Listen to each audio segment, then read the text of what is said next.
नमस्कार दोस्तों, स्वागत है आपका। 69,000 भर्ती परीक्षा जो कि उत्तर प्रदेश की सबसे बड़ी शिक्षक भर्ती परीक्षा थी, 72,000 के बाद अपनी धांधली की सारी सीमाओं को पार होने के बाद रद्द होने की कगार पे खड़ी है। आइए जानते हैं पूरी न्यूज।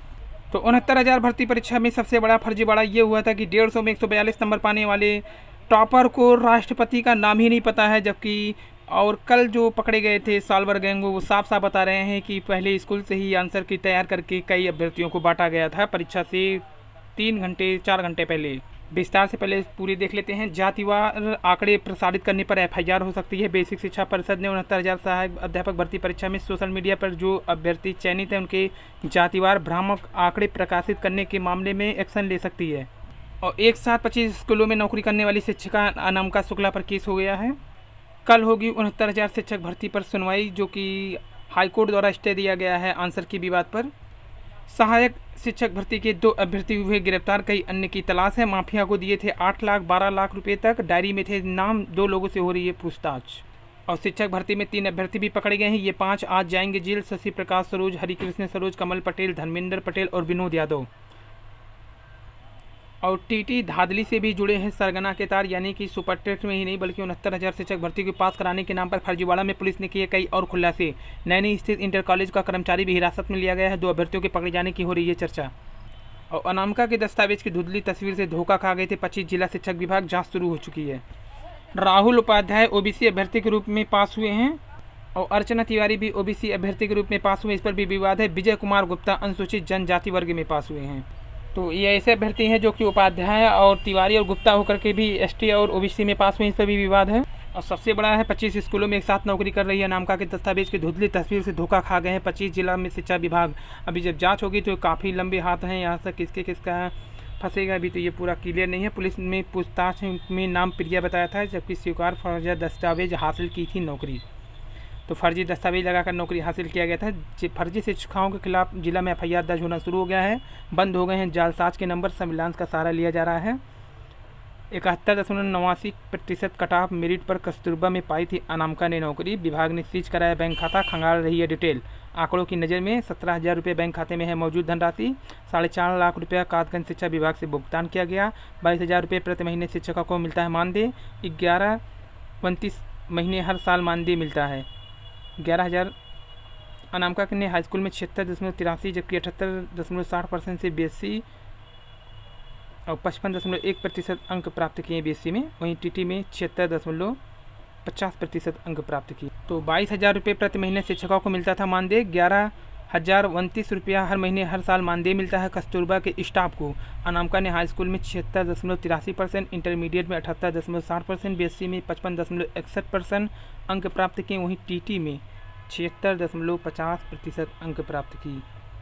विवाद में अटक चुकी 69,000 भर्ती परीक्षाओं में एक ही सवाल के अलग अलग जवाब है, जबकि दोनों परीक्षा पीएनपी ने ही कराया था, टेट और सुपर टेट, लेकिन एक ही क्वेश्चन के दोनों के अलग अलग जवाब माने हैं उसने आंसर में। एक ही परीक्षा संस्था, एक ही प्रश्न और जवाब अलग अलग। यह सुनकर अजीब लग सकती है लेकिन सच है। इसका खामियाजा लाखों अभ्यर्थी भुगत रहे हैं। परिषदीय प्राथमिक स्कूलों में 69,000 सहायक अध्यापक भर्ती परीक्षा नियामक प्राधिकारी के विषय विशेषज्ञ ने प्रश्नों का ऐसा विवाद पैदा किया कि हाईकोर्ट को यूजीसी के पैनल से आपत्तियों के निस्तारण का आदेश करना पड़ा। 6 जनवरी 2019 को हुई शिक्षक भर्ती परीक्षा में एक प्रश्न का जवाब कुछ है, जबकि इसी संस्था की ओर से साल भर बाद यानी 8 जनवरी 2020 को आयोजित टेट 2019 में कुछ और था। सहायक अध्यापक भर्ती परीक्षा के बुकलेट 3D के प्रश्न संख्या 137 पढ़ने लिखने की अक्षमता का जवाब विषय विशेषज्ञ ने डिसलेक्सिया माना, जबकि टीटी 2019 की बुकलेट 3D के प्रश्न संख्या 2 में डिसलेक्सिया से यह करने में कठिनाई होती है का जवाब एक्सपर्ट कमेटी ने पढ़ने वर्तनी में को माना है। प्रमाणित पुस्तकों में डिसलेक्सिया पढ़ने की अक्षमता से जुड़ा है। लिखने की अक्षमता को डिस्पाइरेक्सिया कहा जाता है। डिस्पाइरेक्सिया कहा जाता है पढ़ने लिखने की अक्षमता को, यानी लिखने की अक्षमता को डिस्पाइरेक्सिया कहा जाता है, जबकि प्रमाणित पुस्तक को भी एक्सपर्ट नहीं मान रहे हैं। अभ्यर्थी ने हाईकोर्ट में इस प्रश्न को चुनौती दी है। 4 विवादित प्रश्नों में से एक अन्य प्रश्न परीक्षा नियामक प्राधिकारी और लोक सेवा आयोग के विषय विशेषज्ञ के मत अलग अलग हैं। और प्रोफेसर धनंजय यादव, अध्यक्ष शिक्षा साध विभाग इलाहाबाद विश्वविद्यालय ने कहा कि ऐसी स्थिति में या तो सभी अभ्यर्थियों को एक समान रूप से अंक देने चाहिए या फिर ऐसे प्रश्नों को हटाकर मेरिट बनाने चाहिए। यदि एक ही प्रश्न में 2 अलग अलग उत्तर है तो ऐसे विषय विशेषज्ञ को पैनल से बाहर करना चाहिए। और जबकि प्रश्न पत्र बनाने का काम विषय विशेषज्ञ का है, आपत्तियों का निस्तारण भी उनकी कमेटी करती है। हमें परीक्षा के बाद पता चलता है कौन कौन से प्रश्न आए हैं। प्रश्न पत्र में गड़बड़ी मिलने पर विषय विशेषज्ञ को पैनल से बाहर भी किया जा गया है। ये कहा है अनिल भूषण चतुर्वेदी, सचिव हैं परीक्षा नियामक प्राधिकारी पीएनपी के। तो बुकलेट सीरीज डी के प्रश्न संख्या 131 में भारतीय संविधान सभा की अध्यक्ष कौन थी, इसका जवाब परीक्षा नियामक प्राधिकारी के एक्सपर्ट पैनल ने डॉक्टर सच्चिदानंद सिन्हा को सही माना। जबकि यही पीसीजे 2011 परीक्षा में पूछे गए थे। इस प्रश्न का उत्तर लोक सेवा आयोग के विषय विशेषज्ञ ने डॉक्टर राजेंद्र प्रसाद को माना है। आयोग ने जो 4 विकल्प दिए थे उनमें सच्चिदानंद सिन्हा का नाम तक नहीं था। एनसीईआरटी की किताबों घटना चक्र में स्पष्ट लिखा है कि अस्थायी अध्यक्ष डॉक्टर सच्चिदानंद सिन्हा, जबकि प्रथम अस्थायी अध्यक्ष डॉक्टर राजेंद्र प्रसाद जी हैं। लोकसभा की वेबसाइट पर भी डॉक्टर राजेंद्र प्रसाद को ही अध्यक्ष बताया जाता है। और खुद उत्तर प्रदेश सरकार के एजी साहब ने अपने जो एफिडेविट दिया था उसमें कहा था कई क्वेश्चन पर विवाद है, जो कि स्पष्ट भी किया है। फोटोकॉपी के आधार पर कई जिलों में शिक्षकों को नियुक्ति दी गई है। बरेली में फर्जीवाड़ी में पकड़ी गई थी, सहारनपुर में भी केस हुआ है। तो कई जगह से अम्बेडकर नगर, प्रयागराज, कई जगह से अनामिका शुक्ला ने अपना फर्जी डॉक्यूमेंट बनाकर 23 स्थानों से 1 करोड़ रुपये ज़्यादा वेतन उठा चुकी है। बेटी फेल है, 5,000 दे दो तो पास कर देंगे। ये पूरी तरह क्रिमिनल केस है। मेरे पास चौरी चौरा और गुलेरिया क्षेत्र के प्राइवेट स्कूलों से इस बात की जानकारी मिली है। एक स्कूल ने थाने को सूचना दी है, दूसरे ने भी विवरण नहीं भेजा। जाँच से ही पता चलेगा कि इसके पीछे कौन लोग हैं। क्या कोई परिषदीय कर्मचारी मिला है? छात्रों अभिभावक को सचेत रहना होगा, इसे किसी झांसे में ना आए। बेटी फेल है, 5,000 दो तो पास कर देंगे, ये कहा गया।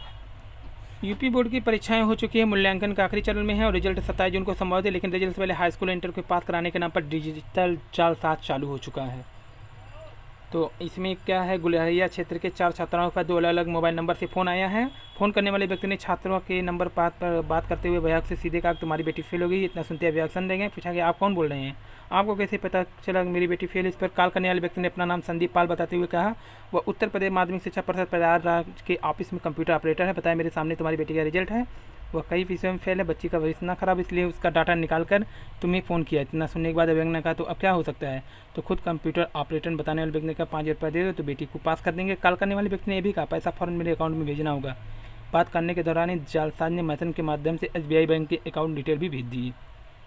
ऑनलाइन आवेदन में 18,253 के फोटो व हस्ताक्षर हैं त्रुटिपूर्ण। 12 तक अभ्यर्थियों को ऑनलाइन आवेदन दुरुस्त करने के मिलेंगे अवसर।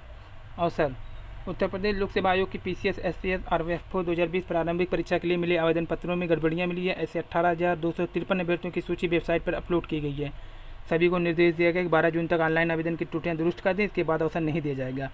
ज्ञात हो कि UPSC PCS 2020 की प्रारंभिक परीक्षा भी स्थगित कर चुका है। यह इम्तहान 21 जून को होना था, लेकिन अब टल गया है। उत्तर प्रदेश लोक सेवा आयोग पिछले वर्षों में आवेदन पत्रों में गलतियां मिलने पर उन्हें निरस्त कर देता था।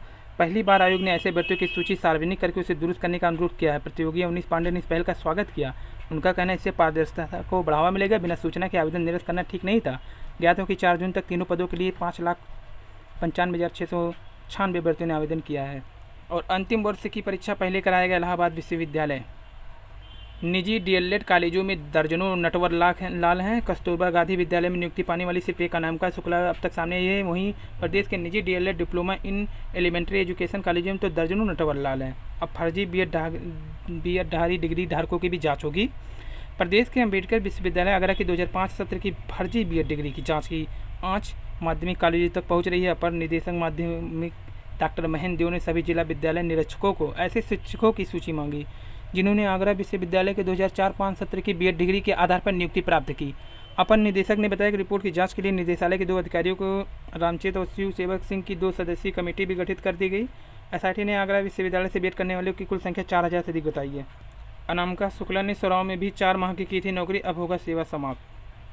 गलतियाँ नज़रअंदाज कर चयनित हुए 4,688 गुरुजी। RO 2017 में अभिलेखों का सत्यापन कार्य पूरा। कोरोना काल में भी 94% अभ्यर्थी सत्यापन करने पहुंच गए। लोक सेवा आयोग सफल। 663 में से 622 अभ्यर्थियों ने कराया है अभिलेखों का सत्यापन में सोशल डिस्टेंसिंग का हुआ है पूरा पालन। तो समीक्षा अधिकारी का सत्यापन आखिरी चरण का था। इलाहाबाद विश्वविद्यालय में दाखिले को 30 तक ऑनलाइन आवेदन, तारीखें बढ़ा दी गई है। पटना को चुन सकते हैं केंद्र वहाँ भी बनाया है। इलाहाबाद विश्वविद्यालय ने शैक्षणिक सत्र 2020-21 में स्नातक, स्नातक सहित अन्य पाठ्यक्रमों में प्रवेश के लिए अंतिम तिथि 30 जून निर्धारित कर दी। प्रवेश प्रकोष्ठ के निदेशक प्रोफेसर प्रशांत अग्रवाल ने बताया कि आवेदन की अंतिम तिथि भारत सरकार की ओर से कोविड-19 को लेकर आगे जारी होने वाली एडवाइजरी पर निर्भर रहेगा। इलाहाबाद में पीएचडी को छोड़कर शेष पाठ्यक्रमों के लिए ऑनलाइन आवेदन 25 मार्च को शुरू हुआ। हालांकि 2 दिन बाद 27 मार्च को छात्रों के विरोध के कारण आवेदन प्रक्रिया स्थगित कर दी गई। इसके बाद 10 मई को फिर आवेदन प्रक्रिया शुरू कर दिया गया। तो पीएचडी छोड़कर सभी पर आवेदन लिए जा रहे हैं। तो विवाद ये भी फैला हुआ, बेसिक शिक्षा परिषद में 69,000 सहायक अध्यापक परीक्षा में राहुल का चयन ओबीसी अभ्यर्थी के रूप में हुआ। पढ़ने या सुनने में या जरूर अजीब लगेगा कि उपाध्याय नाम उपनाम ओबीसी में कैसे हो सकता है। यह बात सही है, पर ख़त्म नहीं हुई। आजमगढ़ की अर्चना तिवारी का चयन भी ओबीसी अभ्यर्थी के रूप में हुआ है। सामान्य के इन अभ्यर्थियों को ओबीसी बनाकर जारी की गई परीक्षा अंक तालिका सोशल मीडिया के जरिए बेसिक निदेशालय से लेकर शासन तक पहुँच गया। राहुल उपाध्याय पुत्र जय भगवान ने सहायक अध्यापक परीक्षा के लिए आवेदन किया। उनका रजिस्ट्रेशन नंबर रोल नंबर था। परीक्षा नियामक पदाधिकारी कार्यालय से 12 मई को घोषित परीक्षा परिणाम में राहुल को 110 प्राप्तांक के साथ उत्तीर्ण घोषित किया गया। राहुल उपाध्याय अंक तालिका जारी हुई तो उन्हें ओबीसी का अभ्यर्थी घोषित हुआ। शिक्षक भर्ती में वरीयता सूची में 46,620वां स्थान प्राप्त करने पर राहुल को बदायूं जिला आवंटित किया गया। वहीं आजमगढ़ निवासी अर्चना तिवारी पुत्र जगदीश प्रसाद ने भी सहायक अध्यापक भर्ती परीक्षा के लिए आवेदन किया और उन्हें भी होम डिस्ट्रिक्ट मिल गया। उन्होंने 150 में 114 नंबर प्राप्त किए थे और आरक्षण का नियमानुसार लाभ दिलाया, ये कहा है भाजपा विधायक ने। और विजय कुमार गुप्ता अनुसूचित जनजाति वर्ग में हुए हैं चयनित। इसी तरह विजय कुमार गुप्ता पुत्र गणेश प्रसाद गुप्ता ने भी परीक्षा दी थी। उनका रजिस्ट्रेशन नंबर इतना है। विजय कुमार गुप्ता ने अनुसूचित जनजाति के अभ्यर्थी के रूप में परीक्षा उत्तीर्ण की। परीक्षा में 90 अंक प्राप्त किए, भर्ती के लिए पात्र हो गए। शिक्षक भर्ती की वरीयता में उन्हें 67,833वां स्थान प्राप्त किया। उन्हें गाजीपुर जिला आवंटित किया। तो ये है जिला 69,000 शिक्षक भर्ती, विजय कुमार गुप्ता अनुसूचित जनजाति का न्यूज। तो शिक्षक भर्ती प्रक्रिया, तो ये थी शिक्षक परीक्षा से संबंधित न्यूज। चीनी सेना की मौजूदगी पर भारत को है आपत्ति। 12 बार स्थानीय कमांडर स्तर की वार्ता हो चुकी है। 3 बार मई महीने में भी भारत चीन के सैनिक आमने सामने, और यहाँ पे सहमति बनाने की पूरी कोशिश चल रही है। तो ये था आज का न्यूज। पसंद है लाइक सब्सक्राइब शेयर कीजिए। धन्यवाद।